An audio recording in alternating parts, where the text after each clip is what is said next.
Hi everyone, this is Steve and this is the part 3 of my video blog. This blog actually brings my life up to date and without doubt will be probably the hardest one for me to do.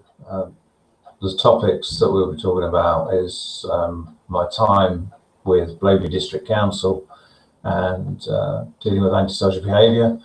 Also we'll be talking about depression and how I did and didn't deal with it, which led to a nervous breakdown and an attempted suicide attempt.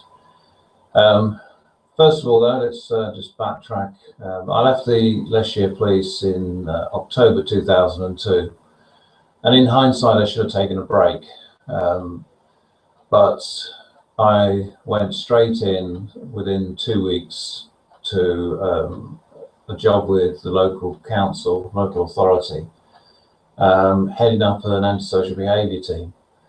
And I was there for 8 years, and it was, on the whole, a very rewarding job, because in those days, having a specialist antisocial behaviour team within local authority was relatively new. And there were lots of things to do, to put in place, like policies, procedures, and convincing hierarchy the need to do certain things in a certain way. So it was very challenging. The job was also very rewarding, in as much that the police could only do so much with regards to antisocial behaviour. Quite often their hands were tied behind their back, but councils had different types of rules and regulations which they could call upon to deal with the people that cause misery to others. And it was very rewarding helping people that have been suffering for some considerable time to find a way to put their misery to rest and to turn their life around. And this happened to, we managed to do this for the young, the old, male, female, anybody and everybody. And it was very rewarding. And Blaby District Council for a long period of time was a lovely place to work for. However, like with a lot of things, after about 6 years, things changed, and they changed mainly because a new manager came in, and the emphasis changed from helping the victim to helping the perpetrator. Now, with my background of military police, civic police, and 6 years in dealing with antisocial behaviour, this went completely against the grain, and I tried to fight it. And we all know that when it comes to dealing with managers, the chances are there's only going to be one winner, and that's not going to be you. But like I said in the previous video, I'm like a dog with a bone and won't let go. But on this occasion, it had a detrimental effect. And in my 8th year, I was going through some serious marriage problems, and I also had to have an operation on my shoulder, quite a major operation, and it resulted after the operation in being put on painkillers called Tramadol. And to cut a long story short, with the hassle of the marriage breakdown and the pain that I was in, the problems I was having at work, and the painkillers that I was on, led to a breakdown. And it was like watching myself actually go through it. They always say that when you have a breakdown or depression, you are the last person to know, and I'd actually agree with that. I wasn't aware. This didn't happen overnight. Looking back, there was some signs that I should have realized. But slowly but surely, I was sinking into a big black hole. And the Tramadol, the painkiller that I got prescribed, which is quite a normal painkiller for severe pain, had a reaction that caused me to hallucinate and plunge my depression even deeper.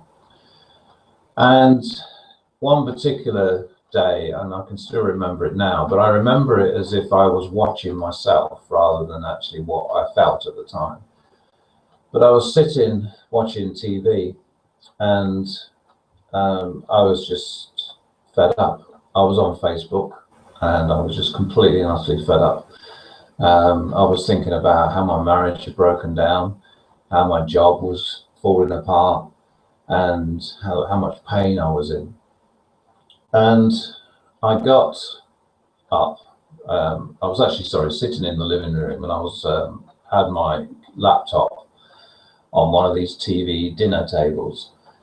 And I got up and walked into the kitchen, and say, I remember this as if I am watching myself rather than what I actually recall at the time. I walked into the kitchen, I picked up the box of Tramadol, went past the cabinet, picked up a bottle of whiskey, and came back and sat down at the table with my laptop. And I rather bizarrely laid out the Tramadol in a line along the top of my laptop, and I started to take them. And my attitude was that I just don't want this anymore. I couldn't see a way out. And as luck would have it, my son was communicating with me at the time on Facebook, and realized from, I think, some of my answers, or to say I don't recall much of it at all, that something was amiss. And he came dashing over and found me with all these tablets lined up. I think I'd taken 3 or 4, which doesn't sound a lot, but trust me, they were extremely powerful.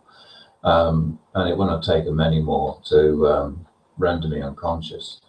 But I think in hindsight, it wasn't a serious attempt, because I would have swallowed all of them at the same time. But I had physically and mentally reached rock bottom at that point. And I got some help from the crisis team, went to see the doctor the following day, told her what had happened, and she contacted what they call the crisis team. They came in the same day. They were amazing. And they came every day for about 2 weeks, I think, maybe 3. And they helped me address some of the things that were going on in my head, and deal with it. I resigned from my work, probably too hastily, but looking back now, it was the best thing I ever did, was resign. And slowly but surely started to pick my life up. The problem with depression, and for anybody that knows that, has been through it, that it does take a long time to recover from. I mean, and it also leaves scars. The scars it's left me is confidence. I'm improving. The very fact I can sit in front of this camera is one thing. But I couldn't go out in a crowd, and I just had no confidence to talk to strangers, to talk to people on the phone or whatever. But slowly but surely that's coming back, and that is now 6 years ago, 7 years ago, and it does hit you hard. I'm not proud of the suicide attempt. I'm not even sure it was a serious attempt, because I think, as I said before, if I wanted to take those tablets, then I would have done. And taking 4 made me ill, but it didn't actually have any long-term effect. But I think with going through the marriage breakdown, and then it actually breaking down, and the problems at work, everything just spiraled out of control.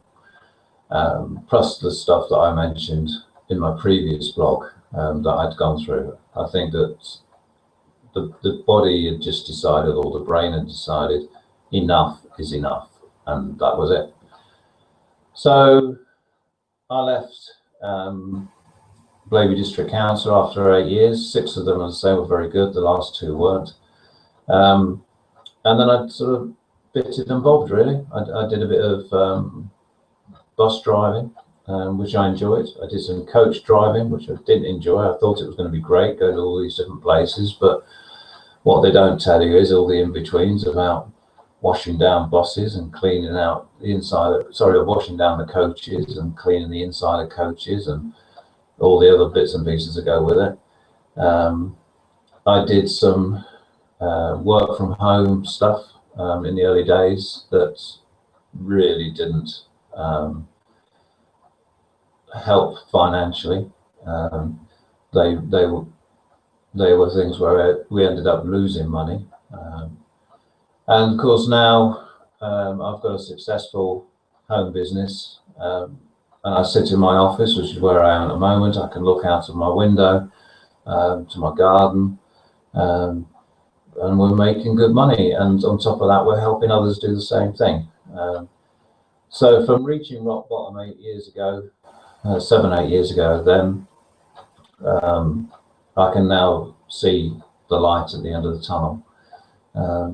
I do webinars to my friends in America. I also do webinars, discussion webinars to people in the UK, and it's things like that everybody takes for granted. But trust me, 2-3 years ago, I would not have done that. I just definitely would not have done it.